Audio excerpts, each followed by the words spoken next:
Il n'y a pas de non là-dedans. Parce que tous les prophètes rendent de lui le témoignage que quiconque croit reçoit en son nom le pardon des péchés. Il n'y a de salut à aucun autre. Car il n'y a sous le ciel aucun autre nom qui ait été donné parmi les hommes par lequel nous devions être sauvés. La manière dont nous nous approchons de Dieu compte. Amen.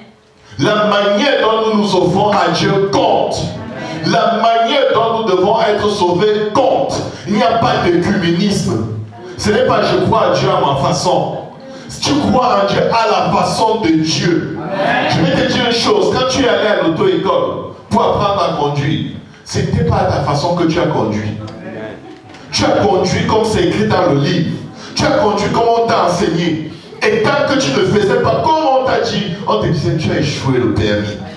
Et tu dois recommencer. Tu reviens, tu fais encore ta façon de dire tu as encore échoué. Il y en a ici qui ont échoué le permis 2 ou 3 fois, n'est-ce pas? Jusqu'au jour où ils ont fait comme on leur demande de faire. On leur dit tu as passé le permis. Je vais te dire aujourd'hui, tu peux passer ce permis. Parce que les règles ne sont pas déterminées par toi. Les règles sont déterminées par les autorités. Et il est Seigneur des Seigneurs, il est Roi des Rois, il est le premier, il est le dernier, il est le Dieu tout-puissant. Écoute, ô Israël, l'Éternel, ton Dieu, est un seul. Et il y a une seule instruction pour arriver à lui. Si tu ne nais de nouveau, tu ne peux entrer dans le royaume des cieux. Si tu ne nais d'eau et d'esprit, tu ne peux voir le royaume des cieux. Amen. Amen. Tu vas passer le permis, tu dis non. Mais on est à Montréal, tu dis ici à Montréal, tu sais, il faut conduire de cette façon. Tu dis, mais je vois dans mon pays au Cameroun, on ne conduisait pas comme ça. Chacun fonçait, le premier qui passe, c'est celui qui est passé. Ton permis camerounais, là, tu ne peux pas conduire ici avec. Ici, le premier qui arrive au stop passe avant les autres. Tu dis non, priorité à droite, on t'a dit ici, là, il y a 4 stops. C'est le premier qui arrive qui va traverser. Les priorités de ton pays, ce n'est pas les priorités ici, là. Et tu finis par obéir parce que tu comprends que si je veux vraiment avoir ce permis, tant qu'on va me faire passer l'examen au panneau stop, il va falloir que je fasse comme eux, ils ont dit. Je n'ai pas besoin d'aimer ça. J'ai juste besoin de le faire. Parce que je sais ce que je veux.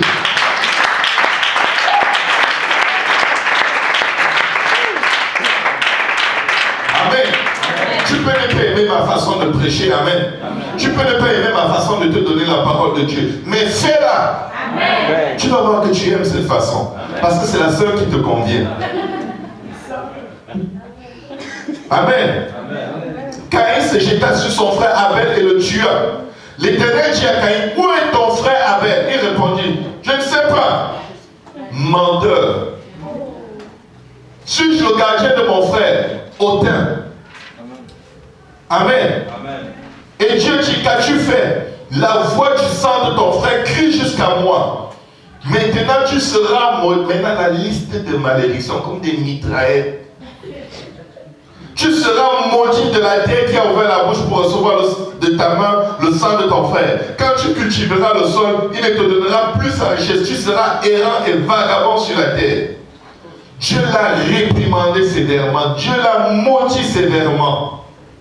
Devinez quoi? Il ne s'est pas repenti. Dis tout ce que tu veux, pasteur. Prêche comme tu veux. Moi, j'ai déjà décidé. Je vais juste venir, mais je ne vais pas faire ce que vous me dites. Pense ce que tu veux. Frappe comme tu veux. Moi, c'est moi qui décide. Je ne vais pas le faire. Et même si je vais le faire, je vais aller dans une autre église. Tu m'énerves beaucoup. Amen. Tout ce qu'il désirait, c'est que, écoutez, Dieu lui a parlé n'importe comment, tout ce qu'il veut. Après toutes les malédictions de Dieu, ce n'est pas changer de façon de faire. La Bible dit que Dieu sans tenir compte des temps d'ignorance, fait savoir à tous les hommes qui doivent se repentir. Écoutez, s'il s'était repenti, est-ce que Dieu lui aurait pardonné? Je vous dis, Dieu vous aurait surpris. Dieu aurait choqué l'humanité. Dieu lui aurait pardonné. Il n'a même pas fait allusion. Il se dit, oh, la liste de tes malédictions là, c'est beaucoup, c'est quoi? Maintenant, quand je vais marcher, on va me tuer. Tout le monde va vouloir seulement me tuer parce que tu m'as maudit. C'est quoi ton problème? Dieu dit ok. Je vais faire quelque chose pour qu'on ne te tue pas. Dieu a dit, écoutez, tout ce qu'il voulait, c'est qu'on ne le tue pas. Peu importe comment il va vivre, peu importe là où il ira pour l'éternité, tout ce qu'il voulait, c'est que son problème là, que personne ne le touche. Il voulait juste, je suis vivant, c'est bon. J'ai à manger, j'ai à boire, c'est correct. Je n'ai pas besoin de faire ça. Est-ce qu'il y a un moyen que je vive sur la terre sans qu'on me tue, sans que je t'obéisse? Dieu dit oui. Je vais mettre une marque sur toi. Tu peux vivre. Tu peux voir les femmes, l'argent, le sexe, les alcools. Regarde la télé comme tu veux. Vas-y. C'est tout ce que tu veux. Tu n'as pas besoin d'un pardon. Non, c'est correct. Tu peux vivre sans la repentance. Tu peux juste vivre à ma façon. Dieu lui a donné ce qu'il a demandé. Son seul souci, c'était que quelqu'un risque de le tuer. Il a dit, mais Dieu, après tout ce que tu as dit, non, on va me tuer. Dieu dit, bon, ok, je vais faire, on ne te tue pas. Pique, il marque sur lui. Dieu promet, même si quelqu'un te tue, je vais te venger cette fois. Je vais vous dire une chose, même si Dieu lui a promis sa protection, dès qu'il est parti loin de la face de Dieu, la première des choses qu'il a commencé à faire, c'est fabriquer les armes. Même si Dieu m'a promis, quand personne ne peut me tuer, il faut que je me protège moi-même. C'est ça a été ça sa vie sur la terre. Ne prépare pas ta défense. Reviens juste au début. Là où ce Dieu t'a tant aimé, qu'il a envoyé son Fils, afin que tu crois en lui et que tu ne périsses pas, mais que tu aies la vie éternelle. Reviens juste à l'endroit où ton cœur battait encore pour Dieu, où tu le sentais et tu sentais que tu veux vivre pour lui. Tu as beaucoup de raisonnements qui s'opposent à la connaissance de Dieu. Et nous les renversons aujourd'hui au nom de Jésus. L'obéissance vaudra toujours mieux que les sacrifices. Quand tu reçois des instructions, obéis, sinon l'endroit où tu te trouves va être pire. Il n'y a pas de remède à la désobéissance en dehors de la repentance. Ça n'existe pas. Amen. Amen. Amen. Dieu lui a donné uniquement ce qu'il a demandé. Il a préféré vivre éternellement sans relation avec Dieu que de rentrer à un endroit où il pouvait se repentir. Et Dieu enlève même toutes les malédictions qu'il a prononcées. Quand nous allons dans le livre des rois, Achab a péché contre Dieu. Avec Jézabel, ils adoraient Satan, Baal, Belzébuth. Ils sacrifiaient des êtres humains aux démons. Ils ont pris le champ de Naboth. Le Seigneur a maudit Achab par la bouche du prophète. L'ont maudit exactement comme il a maudit, et même pire qu'il a maudit Caïn. Achab est entré en jeûne et en prière. Je vous dis, Dieu lui a tout pardonné. Dieu a renvoyé le prophète, lui dit, tout ce que j'ai dit contre toi ne va pas arriver. La repentance est puissante. Amen. Il n'y a pas un endroit sur la face de la terre où c'est fini pour toujours. Tant que tu vis, accroche-toi à la prochaine possibilité qui s'ouvre à toi de retourner à Dieu en courant et répands-toi de tes péchés. Sois baptisé au nom de Jésus-Christ pour le pardon de tes péchés. Et Dieu, malgré tout le mal que tu as pu faire, il va te donner le Saint-Esprit. Paul a tué des chrétiens. Il a liquidé les serviteurs de Jésus. Les jeté en prison, femmes, enfants. Quand il s'est répandu, Dieu a fait de lui l'homme le plus puissamment utilisé dont on parle dans le Nouveau Testament.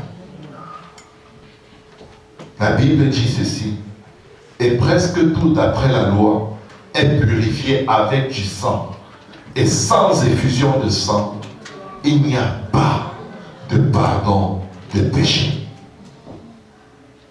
Si tu n'es pas encore baptisé au nom de Jésus, Ça veut dire que tu n'as pas encore laissé le sang de Jésus effacer tes péchés. Tu peux l'être aujourd'hui. Tu peux l'être aujourd'hui. Parce qu'il est impossible que tu désobéisses à l'évangile sans chercher à tuer, à calomnier, à parler contre ceux qui obéissent à l'évangile.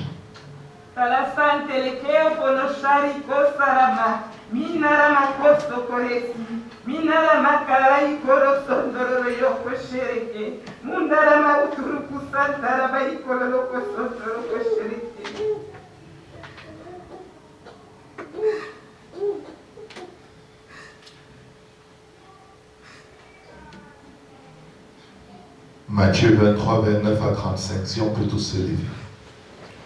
La Bible nous dit, malheur à vous scribes et pharisiens hypocrites. Ce sont des croyants. Amen. Ils croient tous qu'il y a un seul Dieu. Ils lisent la Bible, ils prient, ils font plein de choses pour Dieu. Mais Jésus leur dit, malheur à vous scribes et pharisiens hypocrites, parce que vous bâtissez les tombeaux des prophètes et ornez les sépulcres des justes.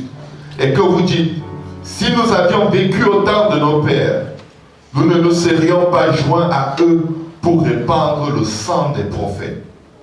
Vous témoignez ainsi contre vous-même que vous êtes les fils de ceux qui ont tué les prophètes. Comblez donc la mesure de votre Père. Serpents, race de vipères, comment échapperez-vous au châtiment de la géhenne? C'est pourquoi voici, je vous envoie des prophètes, des sages et des scribes. Vous tuerez et vous crucifierez les uns, vous battrez de verges les autres dans vos synagogues, et vous les persécuterez de ville en ville, afin que retombe sur vous tout le sang innocent répandu sur la terre, depuis le sang d'Abel le juste, jusqu'au sang de Zacharie, fils de Baraki, que vous avez tué entre le temple et l'autel. Ils étaient des gens qui croyaient aussi en Dieu, mais ils rejetaient Jésus. Ils rejetaient Jésus-Christ, qui est la pierre angulaire. Et ils voulaient bâtir une relation avec Dieu. La Bible dit Jésus-Christ est la pierre angulaire qu'ont rejeté ceux qui bâtissaient. Si tu rejettes Jésus, tu vas dire non, je ne rejette pas Jésus. Si tu rejettes son sang, tu l'as rejeté. Tu rejettes le baptême au nom de Jésus. Tu vas tout faire pour calomnier, pour diffamer, pour accuser ceux qui ont obéi à l'évangile. Tu ne peux pas rester tranquille. Impossible. Parce que ce péché de la haine des gens qui obéissent à l'évangile, qui obéissent aux instructions de Dieu, il se tient à ta porte, il se couche à ta porte et te réclame. Mais toi, je te dis aujourd'hui au nom de Jésus, résiste-lui. Obéis à l'évangile. Que Dieu vous bénisse.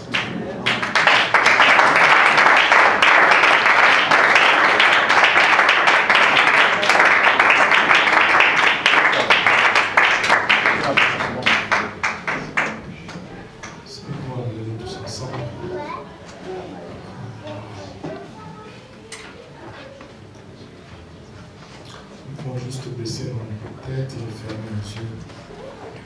On voit vers le Seigneur. Père Céleste, nous voulons encore te remercier une fois de la grâce et de l'amour que tu témoignes vis-à-vis de nous. On daigne encore une fois nous adresser ta parole, Père. Nous connaissons, Papa, le fait que nous soyons intimes. Reconnaissons que nous sommes pécheurs